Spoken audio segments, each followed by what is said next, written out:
सृष्टि के निर्माण उपरांत एक बार नारायण ने तप के लिए महादेव से उत्तम स्थान के निर्देश की याचना की। महादेव ने अपनी प्रेरणा से समस्त तेज संपन्न अत्यंत शोभायमान पंचकोशी नगरी का निर्माण किया।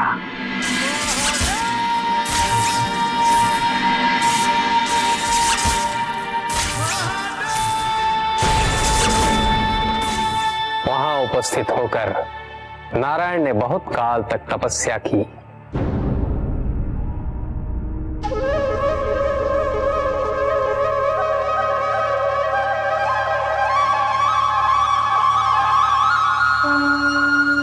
नारायण की तपस्या के अनंतर ही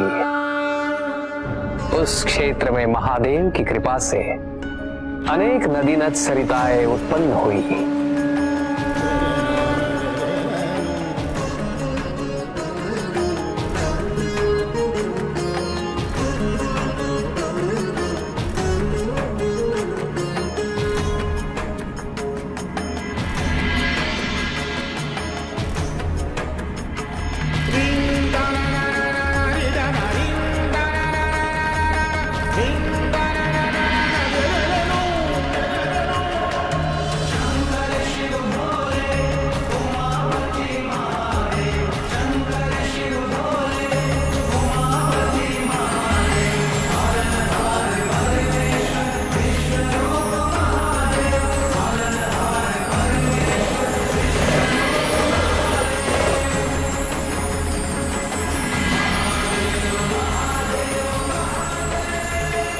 इस सब को देखकर आनंदमयी हो उठे नारायण ने जैसे ही अपना शीश हिलाया, उनके कान की मणि गिर पड़ी।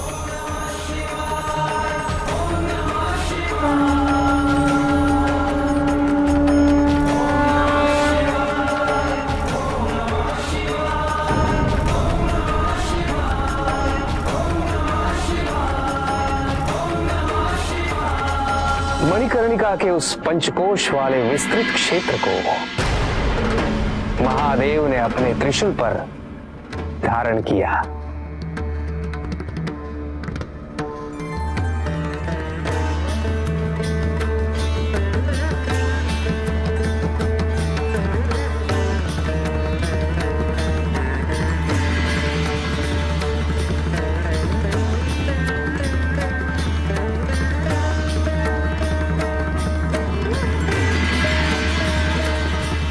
महादेव ने अपनी शक्ति से उस पंचकोशी तीर्थ को सभी 14 लोकों से पृथक रखा और आगे इन सब से अलग उसको मृत्युलोक में स्थापित किया।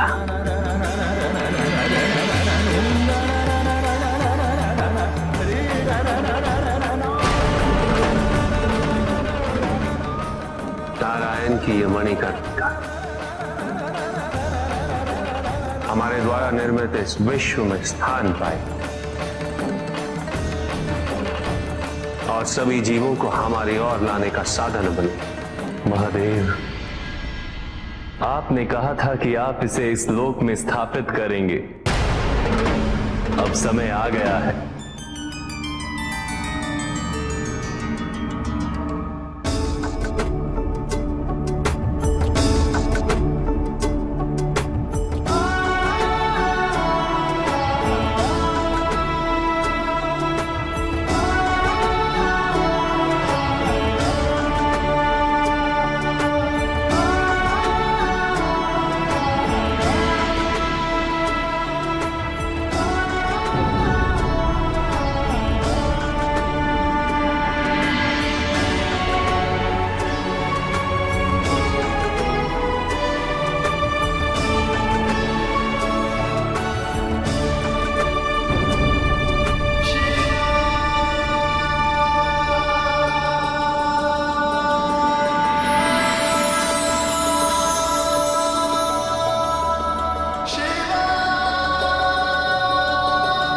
महादेव की कृपा से उस मणिकर्णिका का विस्तार पंचकोश तक हो गया।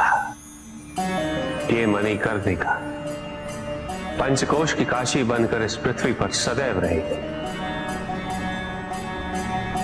यह अविनाशी है, चिरकाल तक। सृष्टि के अंत के पश्चात भी इसका अंत नहीं होगा। ये भूमि मुझे सदैव प्रिय रहेगी। यहां तप करके स्वयं नारायण तीनों लोकों को प्रकाशित किया, इसीलिए ये मुझे अत्यंत प्रिय है। मैं इसे कभी भी नष्ट और विनष्ट नहीं होने दूंगा। ब्रह्मदेव,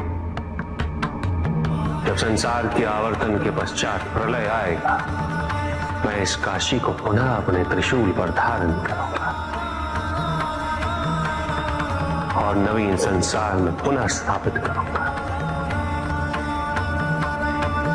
और यहां मेरा अस्तित्व सदैव रहेगा।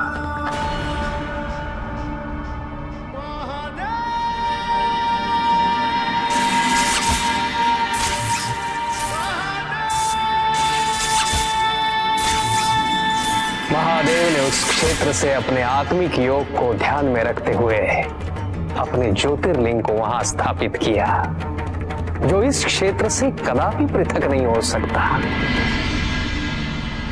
विश्व की स्थापना तो हुई,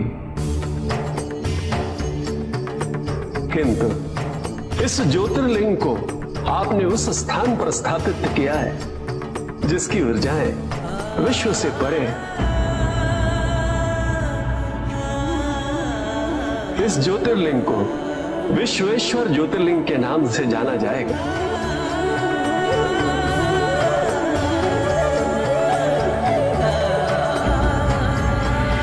महादेव उस काशी को अपने त्रिशूल पर प्रलय और अनिष्ट की स्थिति में धारण कर उसका संरक्षण करते रहते हैं।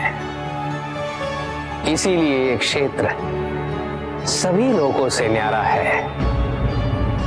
नारायण की मणि गिरते ही उस स्थान का नाम मणिकर्णिका तीर्थ पड़ गया। वो स्थान काशी में अब भी है लोहितांग।